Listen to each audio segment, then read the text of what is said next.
They say race walking is like a competition to see who can whisper the loudest. That fine line between when are you walking and when are you running. We went all in. 6 months prior to that, I would have said absolutely not. It took me, I think, 16 years to become an overnight success. As my husband said, burnt the boats. Didn't leave much in South Africa for us to be able to turn around and easily go back. 1 second over 3 hours 59, and 1 second you don't go to the Olympics, and 3 hours 58 and 59 seconds you do go to the Olympics. 42Ks, marathon distance. I started cramping. I was filling out the application form and I came to the section where they asked for our emergency contacts. And I turned to my husband and burst into tears and said to him, well, who's our emergency contact? We don't know anybody. We don't have anybody.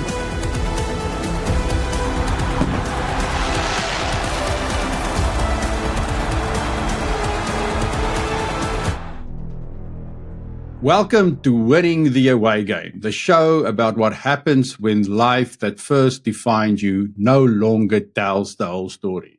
Our guests today have both built a second chapter that are deeply useful for other people.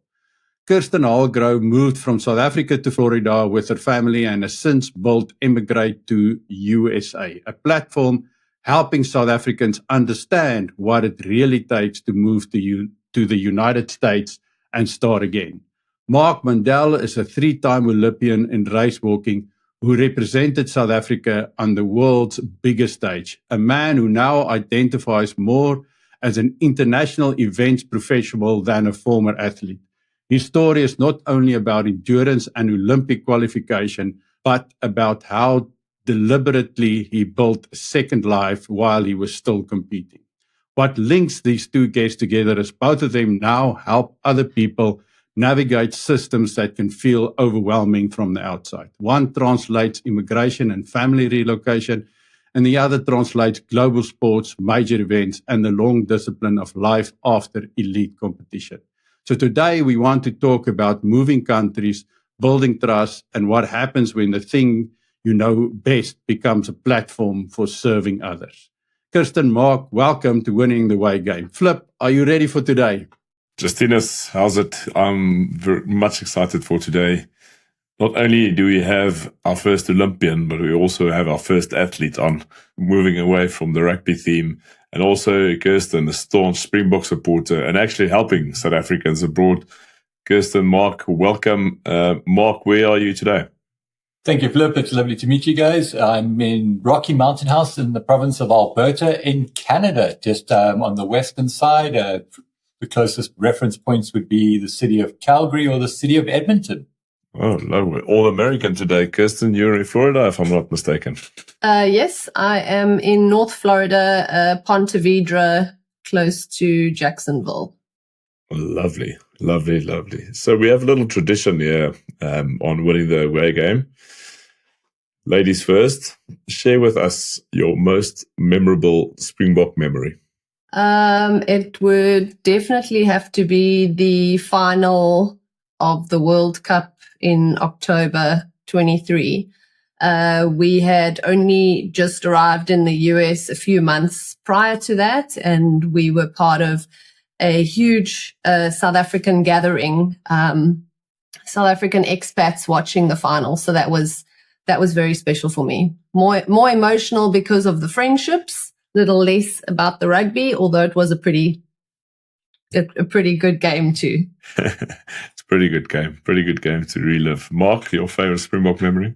I go back to July of 1995. I remember it because I had a birthday coinciding with the game, and we were playing outside for the birthday party as 10-year-olds or 12-year-olds were doing at that stage. And I distinctly remember watching it afterwards with my dad, and then I've probably watched it about 100 times since, the immortal Joel Stransky dropkick. And that's definitely a defining moment for me because it was one of the first times in readmission to sports. So it was so much nostalgia and so much history. And I had the picture of the winning dropkick, the infamous one with Chester behind the post that stood in my bedroom for months and years and traveled with me for throughout varsity even. So that was my first big South African rugby memory. Yeah, it was one of the biggest trivia questions, wasn't it? It's like, who are we missing from that photo? You could only see Chester's arms on the side of the. What a legendary photo. Marc, even more impressive. You were an Olympic walker. Not only walked, but 50 kilometers. Take us through how. First of all, how tough is it walking 50 kilometers? I can't even imagine it. And then second of all, how did you get into the sport of walking? Oh, thanks, Flip. I'll start with the second one first. I mean, I literally followed in my dad's footsteps. My dad, Oliver, represented South Africa. He was one of the first race walkers in the post-Olymp or post-isolation era to compete, and competed in 1993 and 1995 for South Africa. And I was an impressionable 10-year-old and really idolized my dad and wanted to do what my dad did, and started following and getting involved. They say race walking is a competition to see who can whisper the loudest. And it's that fine line between when are you walking and when are you running. And I got involved from a 12-year-old and just pursued it as much as I could. And I had my dad as a role model. And yeah, it took me, I think, 16 years to become an overnight success. From that dream as a 12-year-old watching the Atlanta Olympics. So 50Ks. Flip, I mean, it's a long way to drive for a lot of people. A lot of people make sure they've got at least one coffee for themselves and they're ready and on the go for that kind of distance. Historically, it's around about 4 hours of competition. So back in 2012, when I tried to qualification time was 3 hours, 59 minutes. And if it's 1 second over 3 hours, 59 and 1 second, you don't go to the Olympics. And 3 hours, 58 and 59 seconds, you do go to the Olympics. And it's a really grueling event. So much happens in race walking over 50Ks, because it's not your 100 meters where you're running for 10 seconds and you can go again the next day, and you can go again sometimes even the same day. In 4 hours time, someone could go missing. Yes, very much like that. So for me, it was a really grueling event, but something that I worked my way up to. From 100 meters, I wasn't good enough. Then I tried to be an 800 meter runner, then a 1500 meter runner, then some steeplechase, and then 10,000, and then, 20K walk. And that was kind of like a sprint distance for me and my parlance. And eventually I found my niche in the 50K walk, kind of like the law of derivatives, where the more grueling the event, the fewer the participants. And yeah, find something that really suited my personality back then. That is quite amazing. And I like your statement, 16-year overnight success. Kirsten, you were pretty successful back in South Africa, and then decided, why not be a little bit courageous and do it all over again in the US? Take us a little bit through that thought process of starting over again. So, I mean, it was an opportunity that came for our family. My husband was offered a sort of chance to start a division of a South African business here in the US. And if you'd asked me 6 months even prior to that, I would have said absolutely not. And just timing wise, we were given the opportunity and we really jumped at it. I don't know if it was just the state of mind that we were in after COVID. Just really were looking for an adventure, looking for a change, and saw huge opportunities for our kids. And yeah, that's sort of the backstory. And we decided to just give it a go. We went all in, as my husband said, burnt the boats. Didn't leave much in South Africa for us to sort of be able to turn around and easily go back. So, that's the backstory, and it's been good.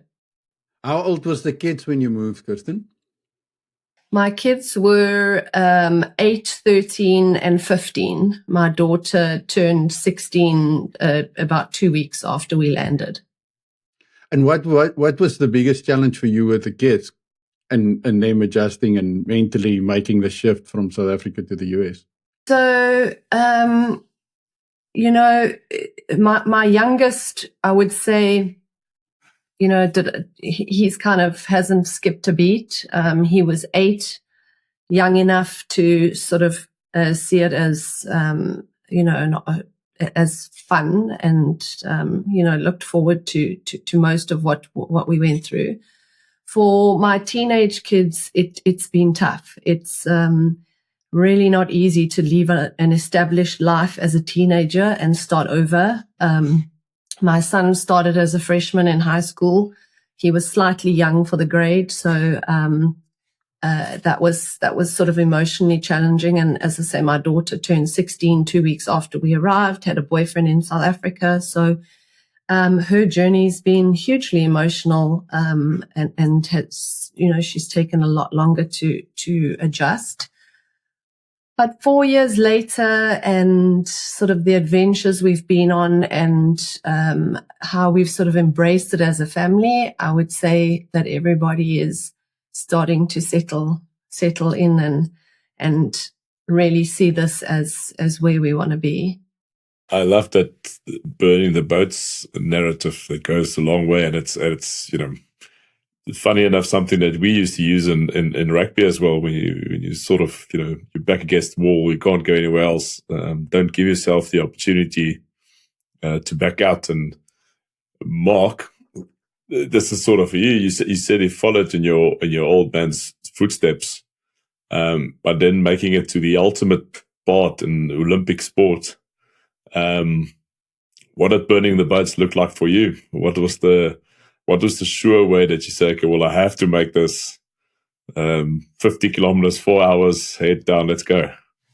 Yeah, Justin, and Flip, it's a really interesting scenario, burning the boats and what that looks like. And it definitely was applicable in my career choice. I qualified in 2009. So I stepped up from the 20 kilometer to the 50 kilometer in 2009. And I was working towards an Olympic qualification. And all my varsity life, I've been telling people I'm going to the Olympics. And I was one of those people that had the dream and seemed cocky enough and had the self-determination, but just hadn't delivered on it. And I tried a whole bunch of different ways of training and working with my coach. And I had a eureka moment in 2011 where I felt I had 9 more months, and I was going to do everything I could. And if I didn't qualify, I was stopping. And if I did qualify, then a different chapter. And I gave myself a burning the boats moment, 9 months to achieve. I changed coaches. I found a guy that had been to the Olympics previously. I moved away from my previous coach, Chris Brits, who was a legendary South African walker based in Johannesburg and Pretoria, and he had been at RAU and he was coaching at Tux. And I swapped coaches and met a person that I trained only online with from Ireland, a guy called Jamie Costin. And he was an international athlete himself. He had been to the Olympics. He had done what I wanted to do. And he was really not only a coach figure, but a mentor figure. And I think that's one of the biggest things that helped me move forward, is that he mentored my mindset around what performance looked like, and seeing what it would be like to be an Olympian and believing in being an Olympian more so than just the training, because I could resonate with what he was selling.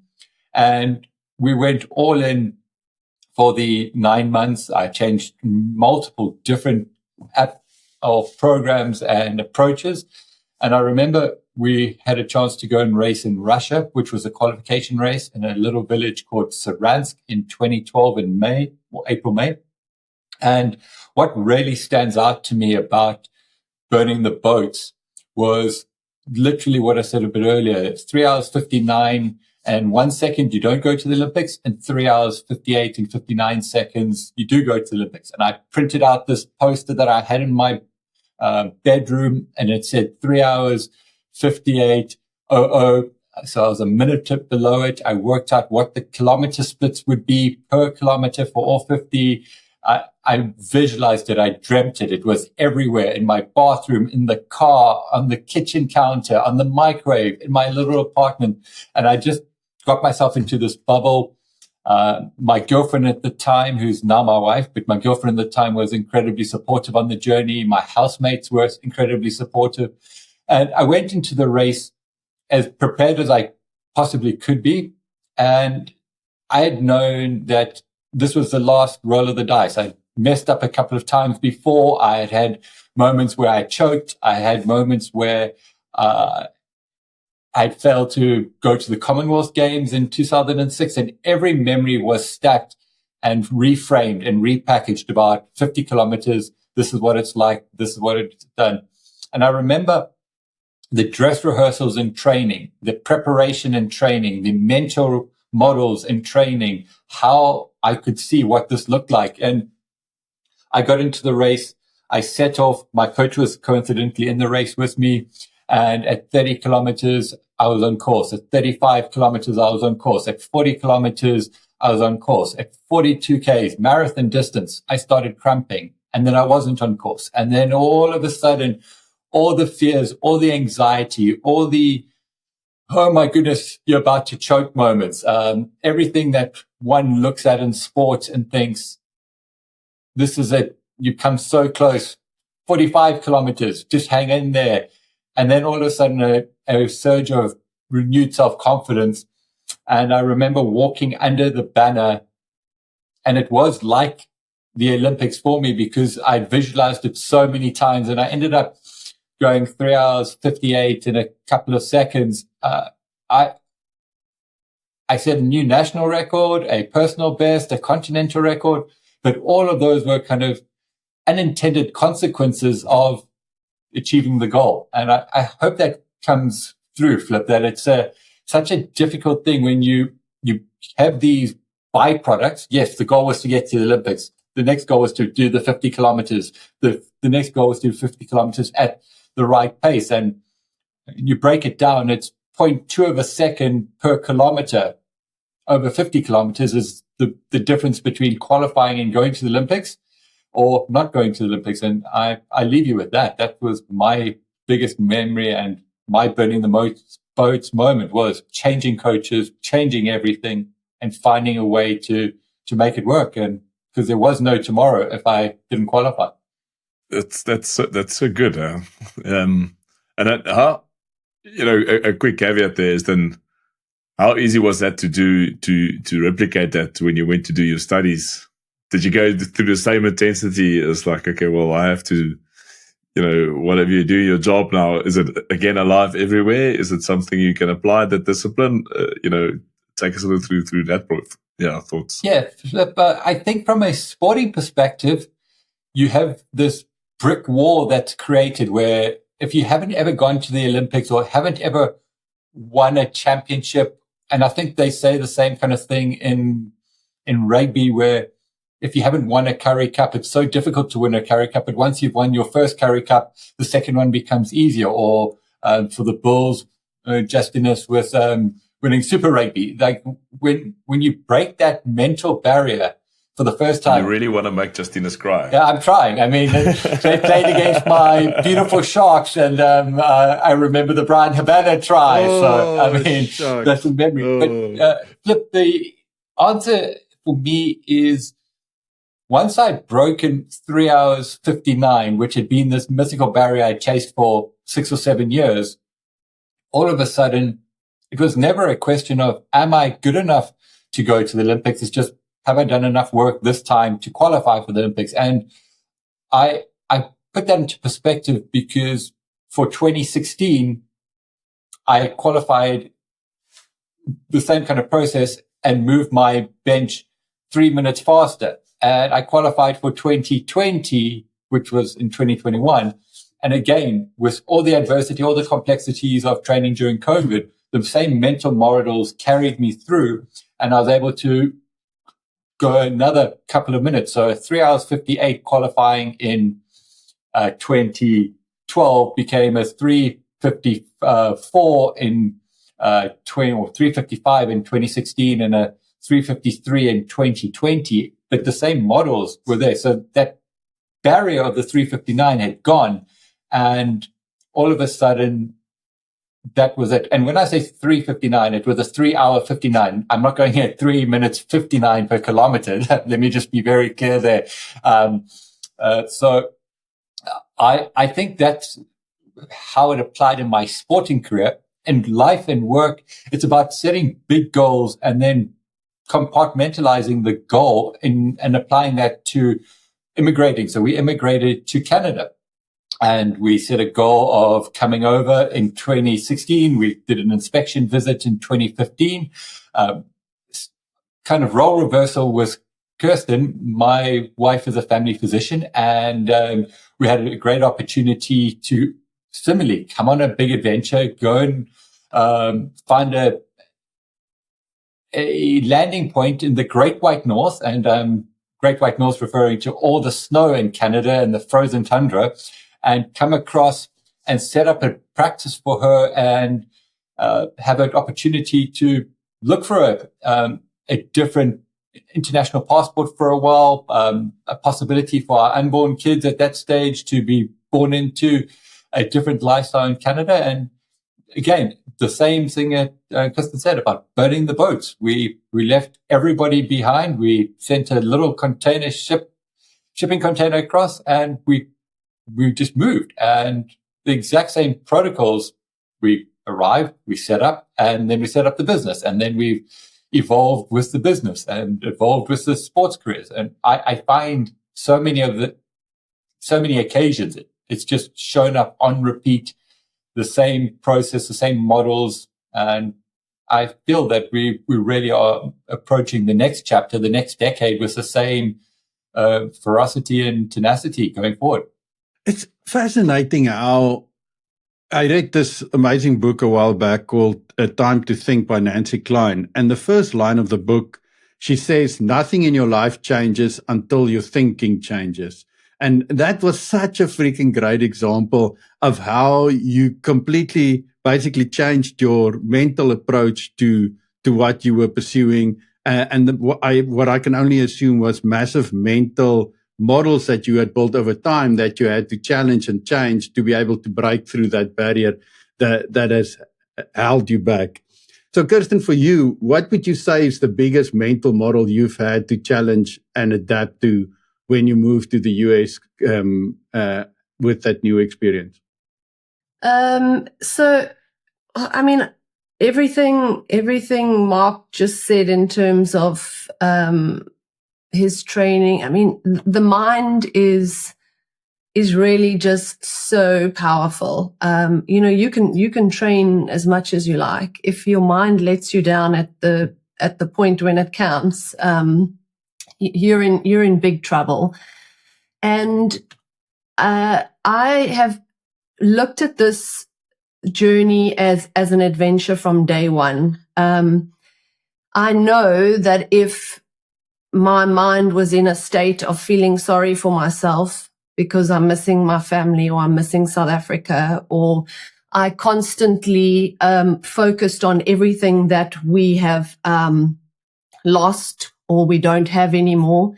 If that was the case, I can tell you this experience would have been a way different one. So it has, from a mind point of view, I've embraced it as a positive experience. Everything we do is to learn more, to go on adventures, to build memories with our kids. And we are very intentional about that, using this opportunity to create memories. My son goes to college in August, and I am like, these next 3 months, I will pack in as much memory time and as, making memories as we possibly can. So I feel very strongly that if you are not in the right state of mind, this is a mountain too big to climb.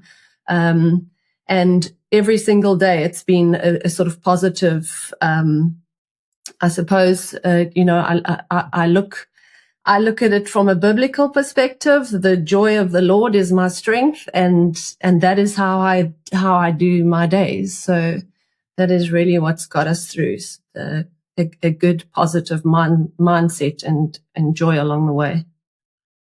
Yeah, I just love already, the 10 minutes in, you can just feel the positivity from both sides. And, it's not difficult then to understand, why you guys are successful in whatever you attempt. If you all of a sudden change again and want to become a Buddhist monk, I think it would be the same effect. It's just because you guys are so extremely positive about life,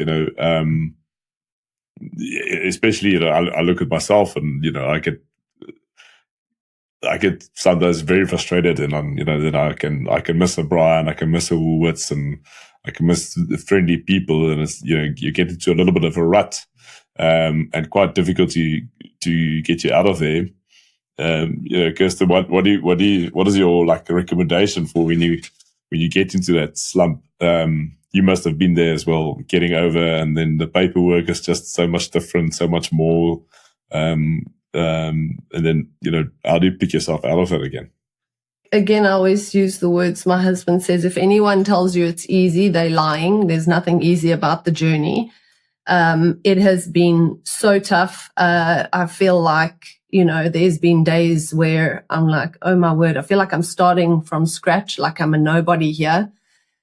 But it's small things, when we sort of feeling the pressure or feeling down, we'll drive to the local South African shop and get some biltong and some vors and have a braai. I'll make baboti, however you say. We just sort of adapt and make changes here that make us feel closer to home. One of the things that's a major challenge for me is my own housework. So I sort of put my AirPods in and phone someone at home or in South Africa, and I chat to them for an hour or two while I clean the house, and it makes it a lot easier. Time goes by quicker, and at the same time, I've connected with my family and my friends again. So, I've found small things to sort of fill the gaps and sort of make the heart happy. So, Marc, you obviously also had this transition to a new country and the Great White North, as you referred to it earlier, and adapting to the snow in the winter is a pretty big adjustment. What was the biggest struggle for you in adapting once you landed in Canada? I definitely, having no identity, no history, no way of blending in. So I came over as an international events professional, a sport administrator, and we moved over to a small, reasonably rural village of 5,000 people. So coming from the big city of Pretoria and the big university with 60,000 plus students, it was a monumental transition. And I just feel the massive reality check of everybody's been here. This is where they've grown up. This is where their families have lived, intergenerational family transfer of knowledge, of hand-me-downs. So when you arrive with a couple of bags and maybe the shipping container comes a couple of weeks or months after you get in, it's a big challenge. And you're starting with little K-way jackets and gloves. And I don't know for you if you've ever watched the movie Cool Runnings, but the idea with the Jamaican bobsled team coming to the 88 Olympics in Calgary, and you arrive in December, the 27th of December, and it's that exact feeling. You fly out and it's 35 degrees in Durban on the sunny east coast of Durban, and you arrive in Calgary and it's minus 20, and you just smash into a 55 degree turnaround, give or take. And I think that's one of the biggest challenges in just the ferocity of the lifestyle adjustment, the ferocity of the cultural change. I mean, notwithstanding that you're driving on a different side of the road. Just something as trivial as driving on the wrong side of the road and having the opportunity when there's a four-way stop or a traffic light that you've got ability to look up and just make an easy turn, going through the traffic light to the right. Just things like that. There's so many nuances that we just weren't prepared for. And then you start building brick by brick, day by day. And we had a goal of chasing citizenship. And so for me, I put it into sporting parlance. I calculated we needed 1,065 days, and that was up on the wall. And when everything got tough, it was just like 900 to go. We've done 165. And then it's okay, we're approaching halfway. And there are challenges along the way. There are days that you feel, let's just call it and let's go back to South Africa. And I think that the South African resiliency comes through so noticeably. The ability to overcome adversity comes through, and looking at it from a very different perspective, saying, okay, how can I apply something I've learned to find a light on the horizon? And I think we might have been slightly different to you, Kirsten, but we knew when we came over that we had my sister-in-law's wedding in 9 months' time. So we were going back. And then we knew that we would go back for a Christmas. And then we knew that the family was going to come and visit us in 2018. And so we had these little things that we put up on a pedestal of family interaction, family environment where, okay, somebody was coming over, we were going. And I think that made the journey and the transition a lot easier for us, Justinus.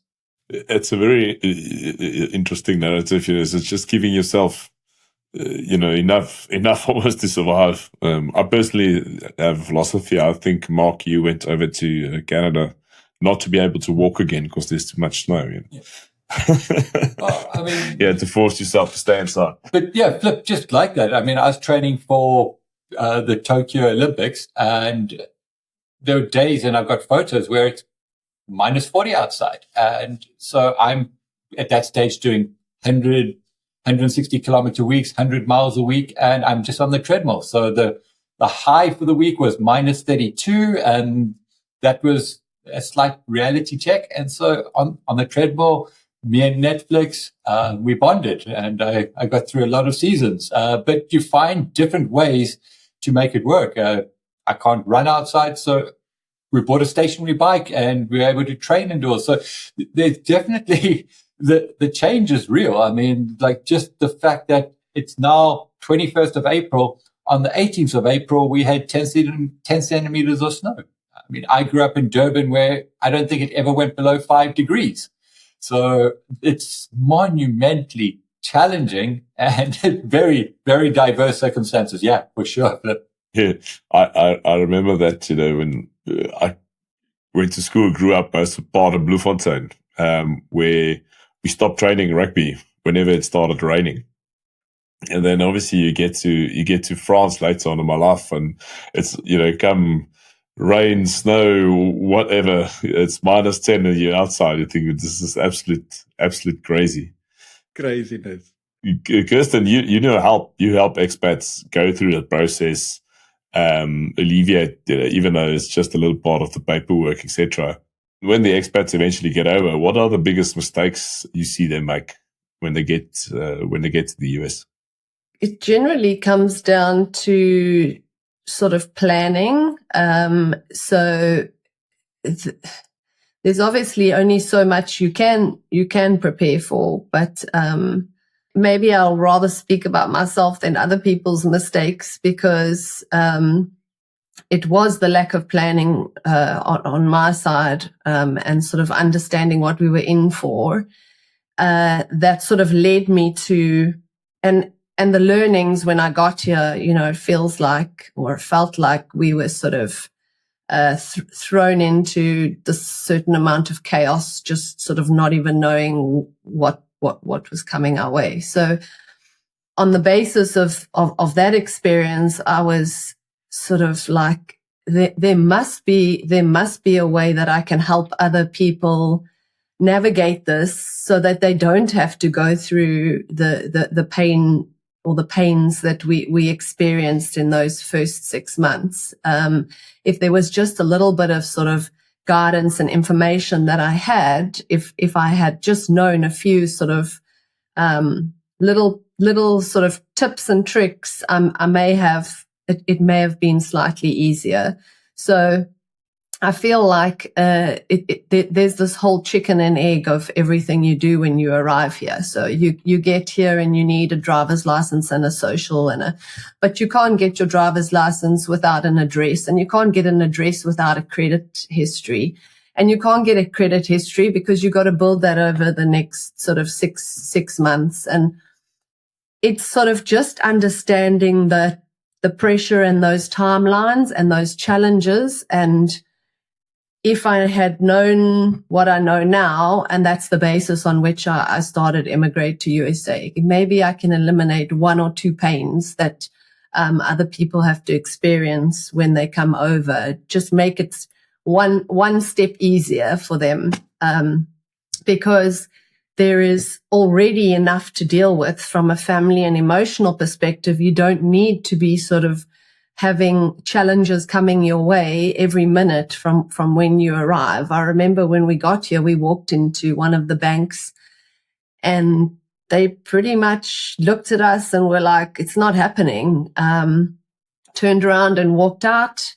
We stood in an AT&T store for about 6 hours trying to sort out cell phone contracts as a starting point. So, there were these things that were, it was part of the adventure. Now I can look back and laugh, but it really is. It feels overwhelming, yeah. It was so much. Those first 6 months were right now are a blur, although I can remember some things. And if I think what we achieved in 6 months, some people do that amount of stuff in the space of 5 to 10 years. So it was super crazy and then just layering the immigration aspect with, starting a business. My husband was here to get a business up and going, and we had immigration challenges in that business needed to be a viable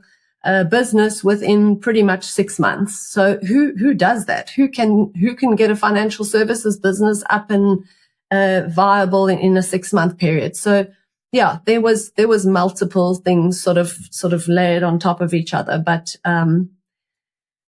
we just, as Mark's kind of put it, broke it down into pieces and sort of just chipped away one thing at a time, and we're still standing.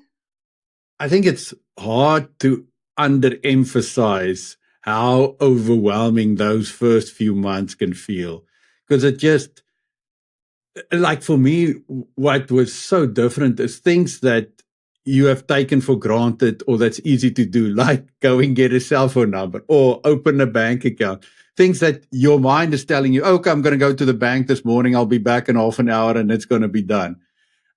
Just turns out to be these enormous obstacles. And then when those things start compounding, it's just so easy to get like, it just doesn't feel like you're making progress. And that identity that at least I had of being able to get things done and move forward, that gets challenged every day in the beginning, because everything you expect to be easy turns out to be super, super hard. And then you have your family around you that's facing similar challenges, and you all have to somehow work through this together. So yeah, I think for me at least, I severely, severely underestimated the complexity of that. What was the day, Mark, for you that you would, looking back now on a 10-year journey, felt like it was the ultimate low point in immigrating?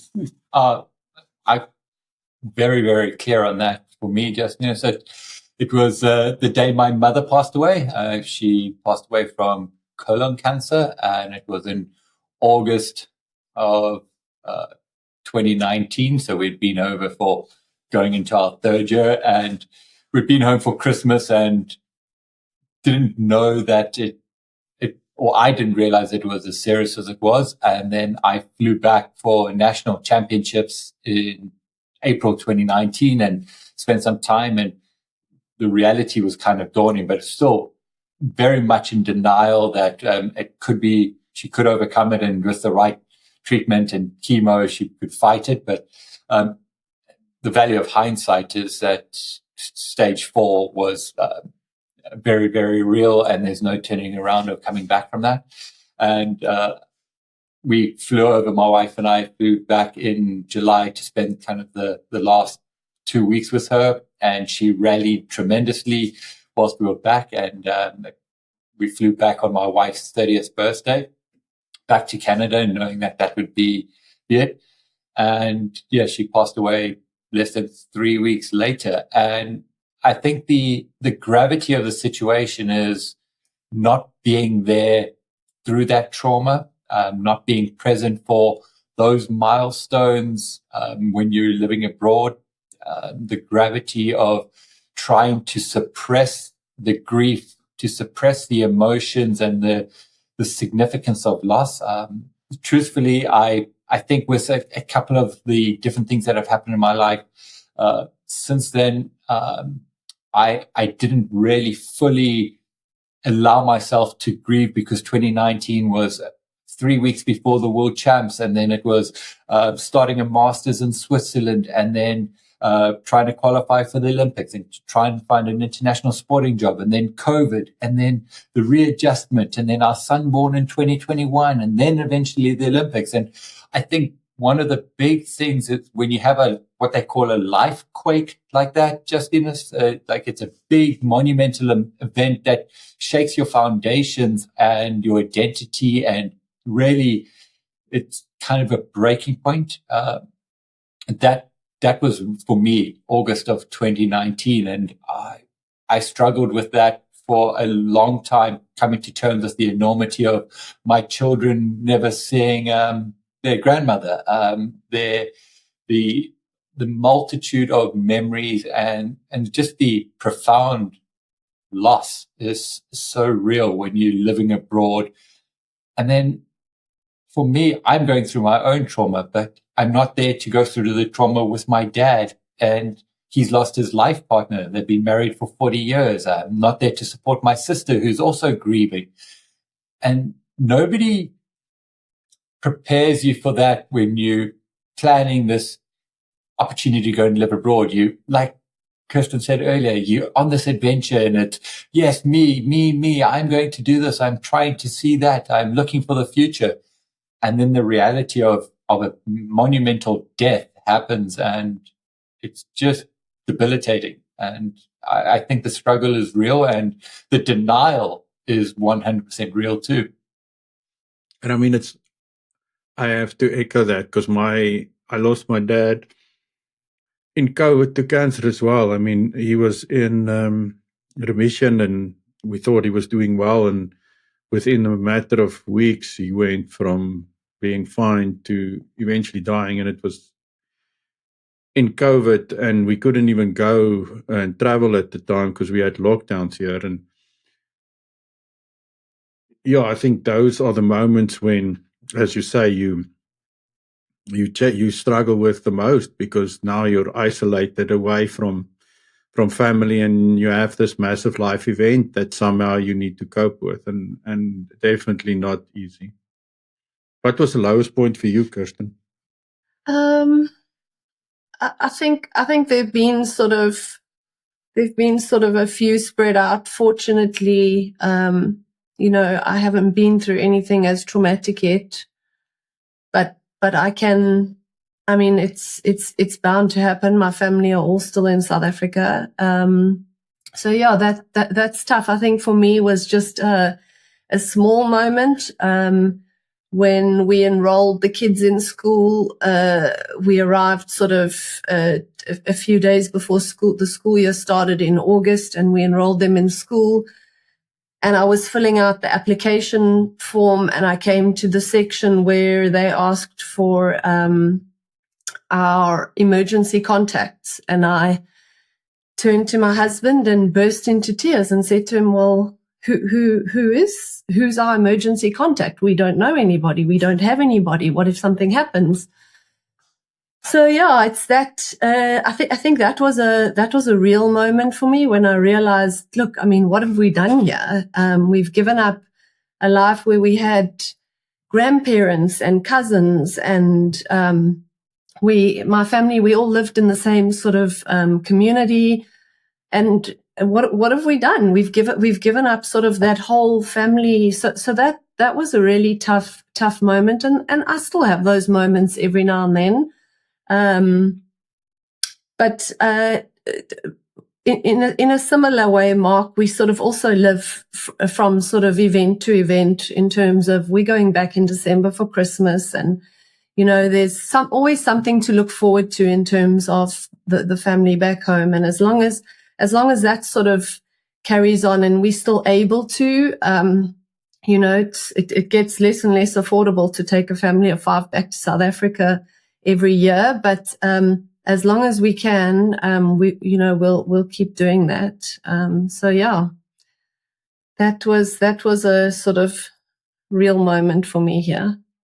I mean, I have to echo that. We went through the exact same experience and also didn't know what the hell are we going to say. We know nobody. We've never, yeah. So that's definitely a mirror that you held up there for me as well. Okay, so enough of the challenges. Let's look at the highlights. What would you guys say has been the biggest unexpected thing that turned out to be a highlight for you that you weren't expecting it to be? What's turned out to be much better than you could have anticipated? Mark? I'll come through to that. Just one thing, Justin, is on the previous topic there. I find that when talking about loss, the biggest thing that it questions, or definitely questioned for myself and my wife living in North America, comes to the redrafting of a will. And Kirsten mentioned a moment ago, like, who's your emergency contact?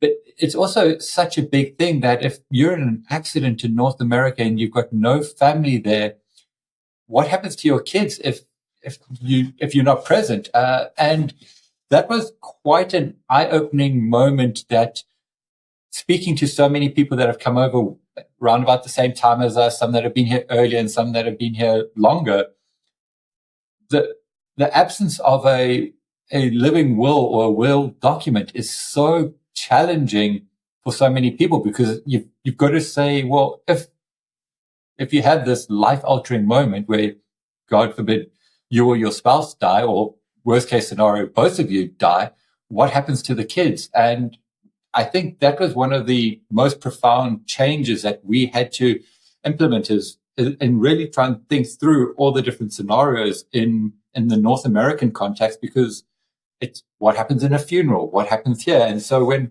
my mom passed away, going back to the previous topic, it was so overwhelming, but also so liberating once we had created a process. If this, then that. If this, then that for the kids. If this, then that for the funeral. If there's one of those things, they call it family demise. Okay, so what happens? And having those real honest conversations with both sets of family at that stage was really a bewildering moment, but at the same time, very transparent in what we needed to be talking about. And Kirsten, just on that, I'm not sure if that's something that you had discussed or involved with, but also with your immigration, if that's something you find that helps families when they come over. Just a quick interaction there. Yeah, so the sort of business that my husband's involved in, he's in wealth management and a lot of estate planning and that sort of thing, which looks at sort of this sort of things, wills, and how families sort of deal with the complex side of immigration and wealth and yeah, the family side. So that is something that he's quite heavily involved in. So your highlight, Mark, unexpected highlight. I think having a child born abroad is quite a profound highlight. Sad that you're not around family, but incredibly full of celebration and jubilant where you've brought somebody into this world in a foreign country. And I know that it might have been one of my goals with my wife when we immigrated, to have kids born abroad and kids born into citizenship. And it's one of those fun goals that you just write down and say, what if? But the elation and euphoria of seeing it and cradling a tiny human being was something super profound for me. Having that experience in a foreign country, again in Canada, is something that I would never ever forget. And having it happen twice is incredible as well. So I think that was almost an unintended consequence of planning a future in North America, but at the same time, an incredible byproduct of the journey that we've been on and the opportunity to raise a family and to start afresh and anew. And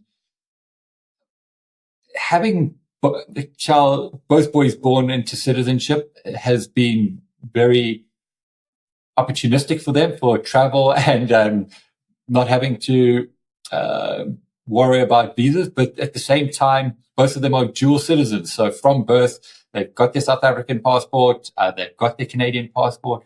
And I think that is an incredible benefit. And I'm quite euphoric about what it means for them going forward, that they have opportunity, that they have possibilities that I didn't have growing up, that my wife didn't have growing up per se. And now they're in a platform that when they get to the same age as Kirsten's kids and are going off to college, they've got a viable possibility of going to college in the States. So I'm excited about that and what that means, and really looking forward to watching their journey into the future. That's brilliant.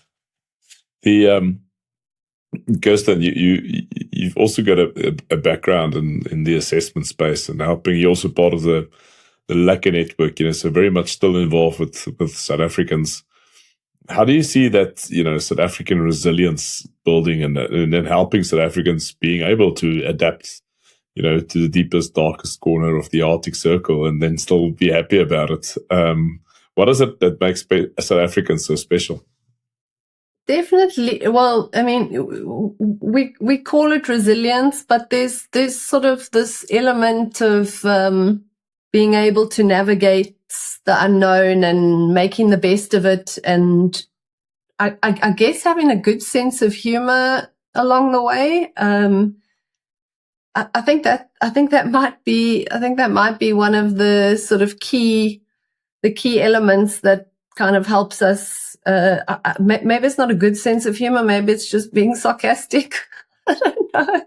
But, I wouldn't say my fellow Americans always understand our sense of humor. But it's being able to laugh at ourselves and laugh along the way about the experiences that we're going through. And, I sit these days with my hairdresser who a few years in is starting to understand the jargon or the words that we use. And every now and then I find myself saying something and then very quickly taking it back and changing. She's like, I know what you're talking about. I know what you mean when you say robot. So, it's, built within that resilience is sort of, this ability to see the positive, laugh at ourselves, laugh about it and kind of move on, I guess. That would be what I see. Yeah, the sense of humor is fascinating because I don't get the jokes or the references other people make because I wasn't here in the 80s and 90s when either they're referring to a TV show or an ad or something that I didn't get. And then the reverse is obviously true. It definitely takes some time for people around us to get used to our sense of humor. I've actually made a few friends that's Dutch, and it's been much easier to adapt to the conversation with them than the general population. Okay, so one of our traditions on the show is also to allow you guys to ask each other a question. So Marc, you want to go ahead and ask Kirsten something, and then we'll give her the chance to ask you a question as well. Yeah, perfect.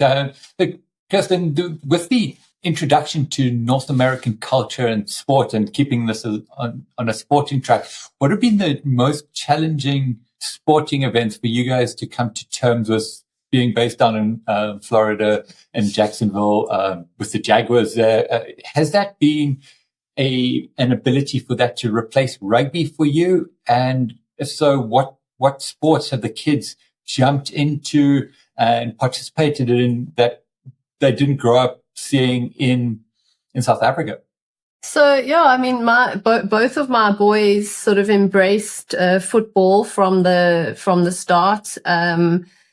My youngest one played rugby in primary school in South Africa, and yeah, I mean, for them it was just an opportunity to learn something new. Obviously, for the eldest, starting here in high school, it wasn't easy. To start a new sport. These kids have been playing football since they could throw a ball. So I think that was a challenge for him. But he sort of embraced it and really sort of threw himself in 100%. And then for us, sort of, my husband has made a point of learning and understanding the game of football, because that is what we're sort of exposed to, and that's what everybody watches here. So, he's really come to love the game and sort of enjoy watching it, with my boys. And then rugby remains a big part of our existence, because it is what sort of unites us with our community here. I said we watched the final of the World Cup, and it's funny because the whole sort of as we led into the final, every single game that South Africa played, I would say to the ladies, I really hope we win, because otherwise we have no social life. Because if we don't make it to the next round, we've got nothing to do. There's no reason to get together for a braai or whatever it is. So,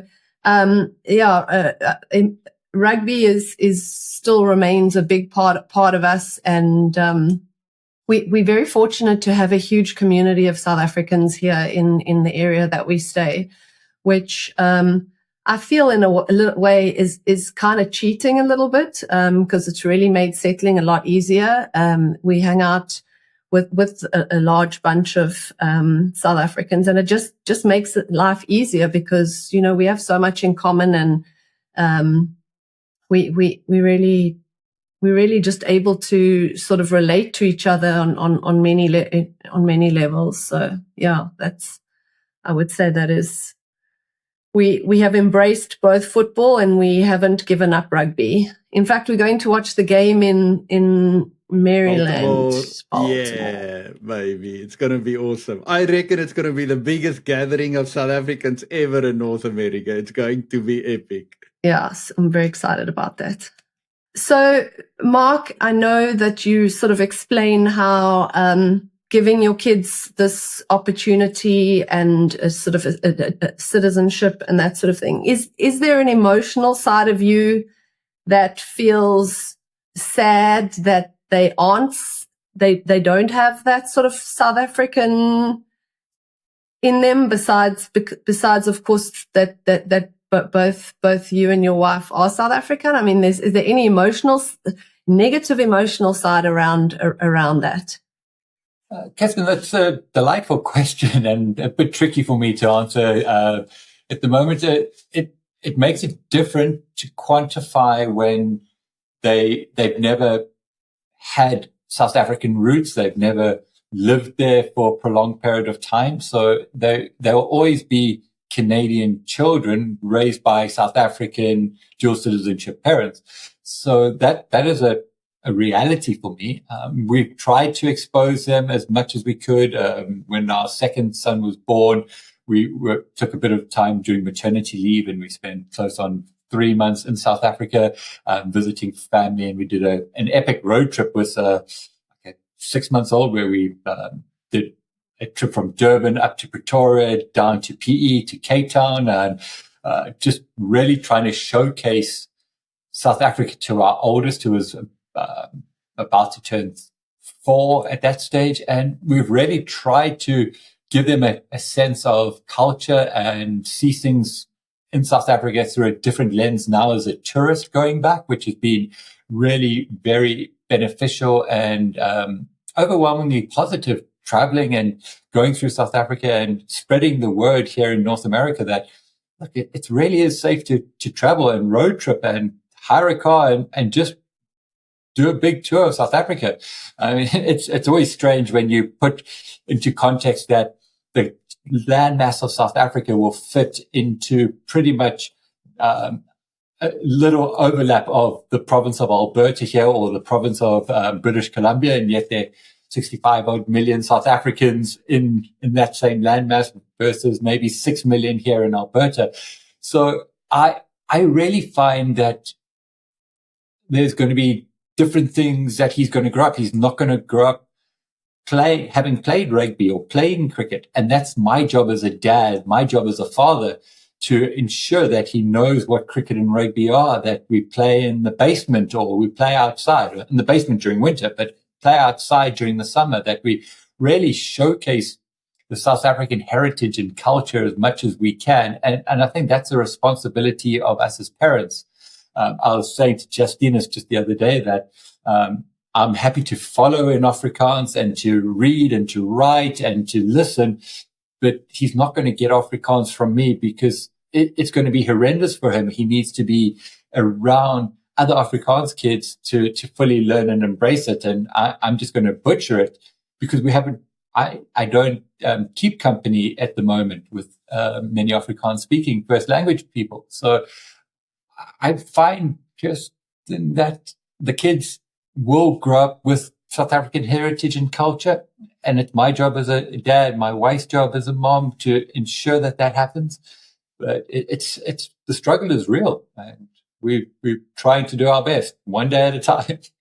Yeah, it's such an interesting point because these things, where you want kids, as you said, Mark, you want them to have the passports and the education and, being able to experience a different world, but then on the same axis, you want them to have hot dogs on a Saturday, and, play barefoot rugby. So it's you can't have everything. No, that's the trade-offs we make. Okay, so one of the questions we'd like to talk about as well is hopefully next year in November of 2027, as Kirsten said, hopefully we'll have many social engagements or opportunities for social engagement during the World Cup where the Boks keep winning. And in the beginning of November, hopefully they'll be playing in the final, going for the three-peat. Paint us the picture. Where do you think you'll be and what will that experience mean to you where you'll be based watching hopefully the Boks play in another Rugby World Cup final? Mark, you want to go first? Well, Justinus, I'm very hopeful as an international events professional that I'll be able to build on my experiences from working with Olympic Broadcasting Services at the Winter Olympics or working in team services with FIFA, that I'll actually be on the ground in Australia working in either broadcasting or team services and being able to contribute behind the scenes in the stadiums, behind the scenes and with the teams and getting them involved. So I'm hopeful to be at the final because I'll be working in Australia and fulfilling a contract. If that isn't the case, so the plan B would be to be here with my family in Canada and watching with my boys and talking to them about what the World Cup means, what this three-peat means, what the opportunity is for all South Africans to watch the game. And we have a really close, tight-knit South African expat community in this part of Alberta and in our community that passionately watch the game like we did in 2023, and hopefully going forward we'll be able to do the same. And I think it's really important for my boys, our boys, to watch and learn and to understand what South African pride means, to understand what elation and raw emotion means when you get to see not from a South African perspective the Brighton miracle, and then to see a couple of years later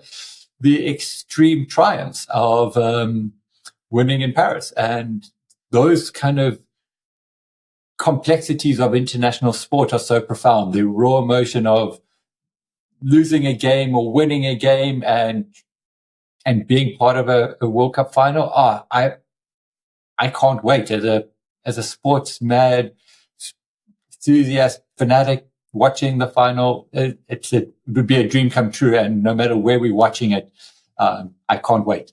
Awesome. Kirsten. For me, it's a social event. Just opportunity to sort of get together with our clan and enjoy the rugby. I look forward to it. I'm excited that at least we have another chance to do that. I shall be here watching. Awesome, man. Thank you very much, guys. That was wonderful. And thank you for being vulnerable and sharing deeply some of the highs and the lows of the journey. That was definitely something that I wasn't expecting when we left. And it's been amazing to hear your stories and to hear how you experienced it. So thanks very much for joining us. Really appreciate it. Awesome. Thank you so much.